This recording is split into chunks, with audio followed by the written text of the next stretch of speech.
Hello and welcome to FESTOOL TV. My name is Frank. Now let's continue with the kitchen worktop jointing system. More precisely with the APS900-2.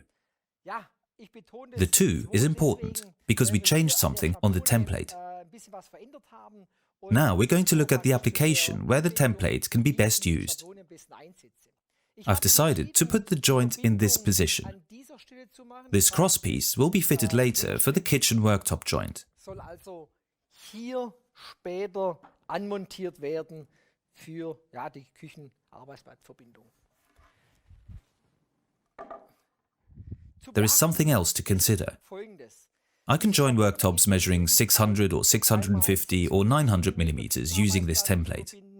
Aber auch 650er Arbeitsplatten und 900er Arbeitsplatten. I can use the attachment system for these 3 standard worktops with their defined depths. How does it work? Let's take one of the 3 bolts. I'll put the first bolt into the holes. Now I have the front stop point.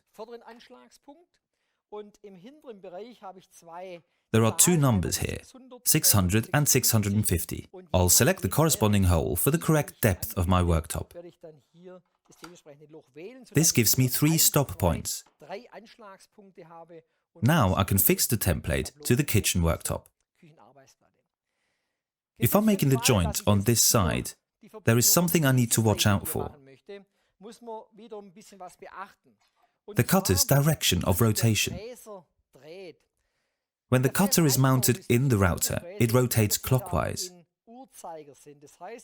When I start, the whole edge cuts into this side of the worktop. This means I don't have any splinters. I'm rotating the template to carry out the milling groove on the other side. When the cutter rotates clockwise, you can see that it now pulls out material from the edge. Of course, this is a big mistake. In this case, it is imperative to rotate the whole worktop and then work it from this side. That is the only thing I have to be careful of in this case. This means that there won't be any damage to this joint when I put it together with the counterpart. If I'm working with a 900 mm worktop, this is how I'll proceed. I'll insert my pins here, 1, 2, 3. Now I'm moving the template forward until the rail at the back is level with the edge. Bis hier im hinteren Bereich diese Schiene plan ist mit der Kante. I'll now secure the rail with my clamp. There is a small marking on the front section. It shows me where the distance for the 900 mm worktops is. It's very easy to do. I'll loosen these 2 screws. I'm moving the template forward up to the 900 marking. In this case, I've got to route in 2 stages. Logically, I'll start at the back first.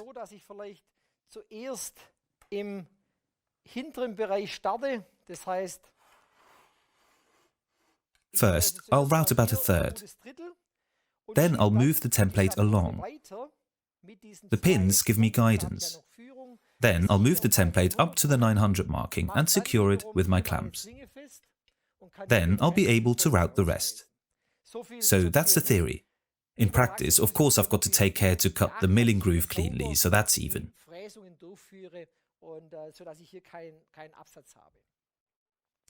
But let's start with the 600 mm milling groove. To do that, I'm putting the pin back in the 600 hole. I'm moving the template forward until it reaches the worktop. I'll put the clamps at the front.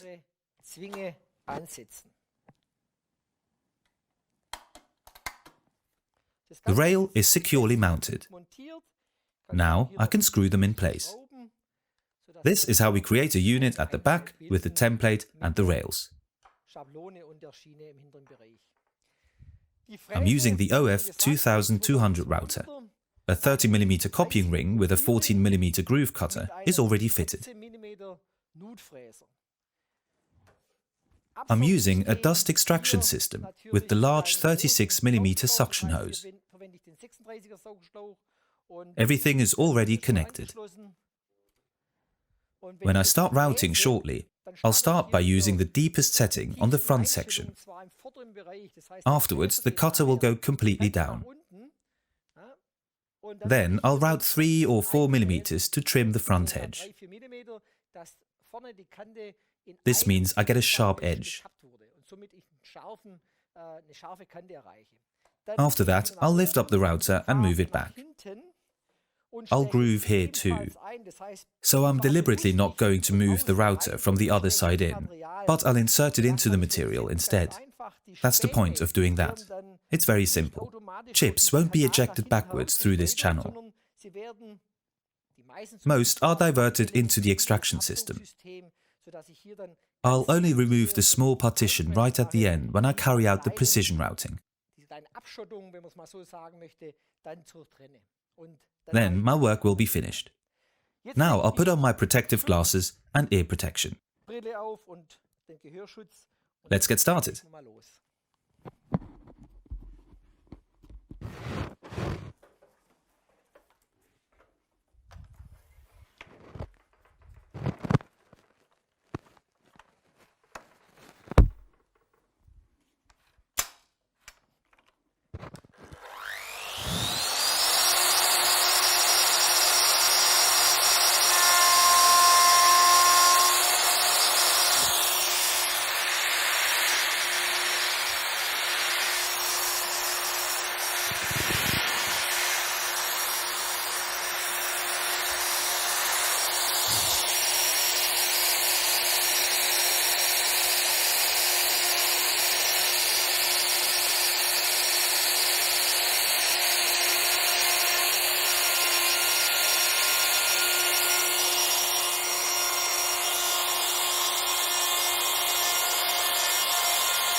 I'll show you a little edge that I've deliberately left here.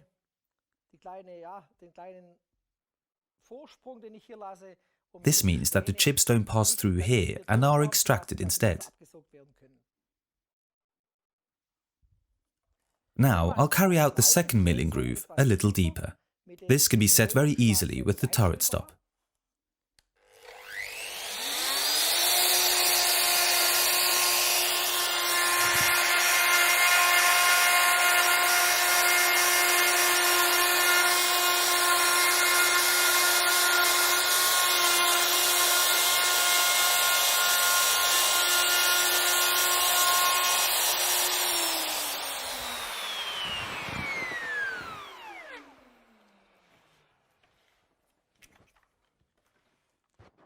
Now I'll carry out the precision routing. I'm following this edge with the copying ring and I'll route the whole length.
The first mini groove is complete.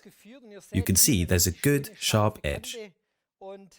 Next up is the cross piece.